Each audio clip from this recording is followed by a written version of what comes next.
That we've completed the motion tracking phase, the last thing we want to do is apply that motion tracking information to our image. So I'm going to drag our image in, and we are going to have a couple of issues with the scale, but I'll talk you through that in a second, and then I'll say why we're going to remove it. So I've got this layer here, which is a null layer that's got all these keyframes applied to position and rotation and scale. And then I've got this image, and what I want to do is I want to link the two together. So I'm just going to grab this menu, I'm going to grab the parent area here and link it to the null layer. And then when I play the clip through, you can see straight away that that background's moving, and what it's essentially doing is it's compositing itself to our subject. So as the camera rotates, the picture rotates. Now we're not going to want that to happen the whole way through, because the camera gets pretty fixed at the point that he jumps. But that's the process there, and it's pretty effective as well. It works a lot better if your image is significantly bigger than your background. So we've got to make sure that's the case. I mean, you can see there it's going wild, but we're going to fix that. What I want to do is I want to try and make sure that when it stays fixed, that it's going to be in a position where Dave's actually on something suitable.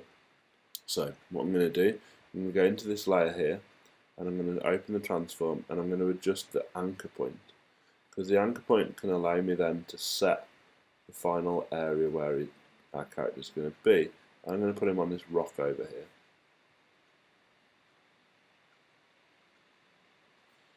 And then we're just going to scrub through time a little bit and just check that at no point does the image go out of frame.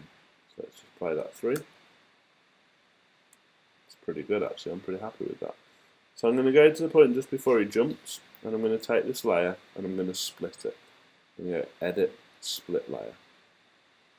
And I'm going to unparent it from the null. So I'm just going to go back into parenting mode and go to none. And at that point, what's going to happen is it's going to be parented to that null layer, and then it's going to stop at the point that he jumps. So if I just take the work area directly to the bit that we're working on, and we'll go up here to preview and play. You guys can use spacebar. I'm on a MacBook and I can't. It won't let me. So at that point, that's pretty much the process right there. So as the camera moves, it keeps Dave on the rock. He doesn't really move off the rock. There might be a little bit there actually. I'm going to pull this one layer back and pull this layer forward. There's still a bit where he moves, and at that point he jumps off the rock. Now the last little thing to do to really sell this is as he jumps, as he takes off. I've been told that Supergirl did this awfully, so I'm hoping that we can do it better. I'm going to take the video clip of Dave jumping. I'm going to go into the properties here. I'm going to go into transform, and I'm going to go into position and hit stopwatch. I'm going to go forward 3 frames. So command right 1, 2, 3, and at that point I'm going to lift him the whole way off the screen. Make sure you lift him the whole way off, don't leave his feet dangling. I'm going to take the entire mask out, because at some point it's going to land.